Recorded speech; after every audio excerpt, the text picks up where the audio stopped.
안녕하세요. 10년차 직장인 스윙 투자자입니다. 제 채널은 주식 투자자분들에게 다양한 주식 관련 사연을 소개해드리면서 주식 투자자의 공감과 때로는 경각심을 일깨워주려고 하고 있습니다.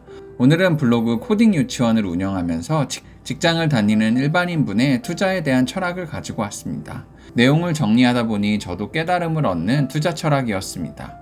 특히나 저처럼 쫄보 투자, 읽지 않는 투자를 지향하는 분들이 들으시면 정말 좋은 내용입니다. 그럼 일단 시작해보고 이후에 저의 의견을 덧붙여 보겠습니다. 무조건 읽는 투자법과 지속 가능한 투자법. 오늘은 살아가면서 절대 외면하면 안 되는 투자에 대한 생각을 정리해 보려고 한다. 벼락거지에 대한 두려움과 성급한 투자, 최근 엄청나게 풀리는 유동성의 영향으로 많은 사람들이 투자에 관심을 가지게 되었다. 나는 사람들이 투자에 대해서 관심을 갖게 된 것이 나쁘다고 생각하지 않는다. 저금리 시대에서 투자는 무조건 해야 하는 것이라고 생각하기 때문이다. 하지만 막연하게 돈을 갖고 있으면 나만 도태되는 것 같은 불안감에 자신이 투자하는 대상이 어떤 가치를 지니는지 모른 채 투자하는 것은 너무 위험하다. 누군가가 주식으로 혹은 코인으로 큰 돈을 짧은 시간 안에 벌었다는 이야기에 현혹되어서 소중하게 모은 돈을 너무나 쉽게 넣고는 한순간에 잃기도 한다. 운이 좋아서 잠시 시세 차익을 얻을 수도 있다. 하지만 이때 대다수 이런 생각을 한다.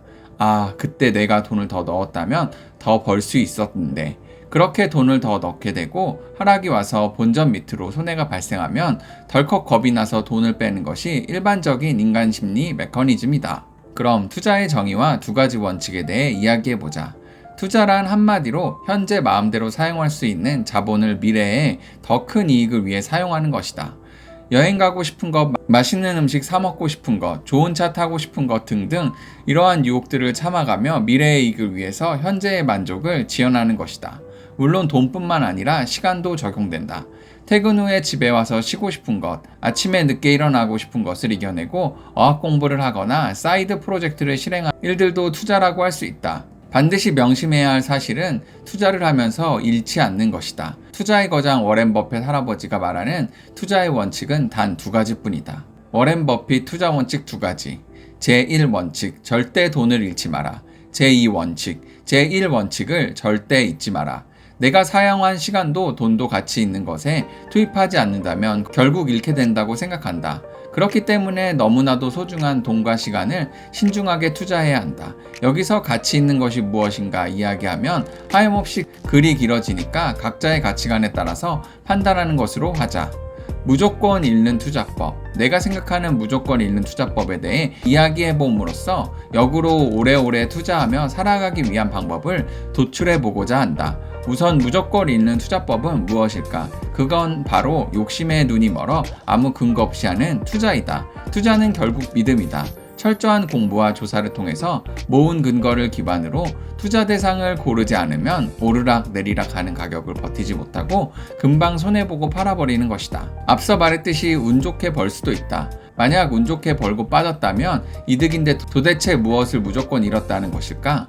바로 내 본업과 일상, 그리고 사랑하는 사람들과 함께하는 시간이다. 요즘 핫한 코인을 투자하는 상황을 예를 들어보자. 누가 몇백으로 몇 억을 만들었다더라 라는 소문에 욕심이 나서 열심히 아끼면서 모은 돈 1,000만 원을 코인에 넣었다면 그게 그 사람에게 목숨같이 소중한 돈이라면 일상생활은 당연히 불가능하다. 바닷물에 발만 담그는 것과 온몸을 담그는 것은 파도에 대한 영향은 천차만별이기 때문이다. 모든 정신은 현실이 아닌 급등락하는 차트에 존재하게 된다. 가격이 올라가면 기분이 좋아지고 내려가면 기분이 다운된다. 자연스럽게 내 시간의 질이 떨어지고 효율이 떨어지는 것이다. 시간은 부자에게도 빈자에게도 동일하게 주어진다. 시간은 그 무엇과도 바꿀 수 없는 가치이다. 헌데 우리는 그 시간의 가치를 잊은 채 오로지 돈을 벌었는지 못 벌었는지에만 집중하며 시간을 잃어버리는 것이다. 이것이 바로 내가 생각하는 무조건 읽는 투자법이다. 지속 가능한 투자법.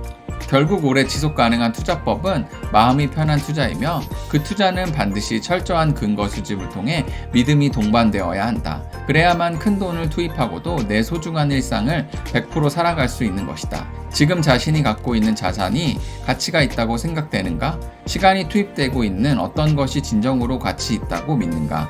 그렇지 않는다면 잠시 모든 일을 멈추고 내 모든 것을 투자해도 아깝지 않은 것이 무엇인지 생각해보자. 어떠셨나요? 전 지속 가능한 투자법은 마음이 편한 투자이다 라는 말에 정말 큰 공감을 하였습니다. 제가 이런 마음을 가지게 된 결정적 계기가 바로 2017년도 우리나라 증시는 반도체 산업의 빅사이클과 셀트리온을 대상으로 한 바이오 산업 그리고 북한과의 긴장 완화를 테마로 이루었던 대북 관련주들의 호조로 코스피는 2600을 갱신하게 되었습니다. 이후 2018년도가 되면서 반도체 피크아웃 논란과 셀트리온의 코스피 이전 상장 재료 소멸과 연이은 바이오 기업의 임상 3상 실패로 코스닥 또한 약세로 전환하게 되었습니다. 이후 가장 큰 결정타는 미중 무역 전쟁 심화로 수출 중심의 한국 경제는 큰 타격을 받게 되고 주가도 조정의 길을 받게 됩니다. 이후 가장 큰 결정타는 파월 의장의 중립금리가 아직 한참 남았다라는 9월 FOMC 발언은 그 당시 잘 버티던 미국 주식시장에 쇼크를 만들어줬고 가뜩이나 하락세였던 한국 증시의 급락을 만들었습니다. 그때가 주식 7년차 정도였는데 정말 7년 동안 번 수익을 다 토해내고 결국 심리적으로 버틸 수 없어서 손실을 확정하고 주식을 잠시 쉬었습니다. 그때 생각해보면 제 그릇과 실력에 비해 2017년도에 계좌가 많이 불어났고 더 욕심을 내서 투자 수익금 그대로 고스란히 재투자했던 것이 문제였던 것 같습니다. 그 당시 손실을 확정짓고 손절했을 때 정말 허무했고 7년 동안 정말 즐거웠던 주식이 이제는 괴롭고 일상생활도 안 될 정도로 컸습니다. 결국 돈을 벌었는지 못 벌었는지에 집중하여 2018년을 날렸던 것 같습니다. 물론 그때 이후로 다시 주식을 시작해 이제는 심리적으로 좀 더 안정되고 제 그릇도 살짝 커져서 주가 등록의 제 심리가 많이 흔들리지 않게는 되었습니다. 여러분이 생각하는 지속 가능한 투자법은 무엇인가요? 영상을 보시고 도움이 되셨다면 구독과 좋아요 눌러주시고 다양한 의견 남겨주세요. 그럼 감사합니다.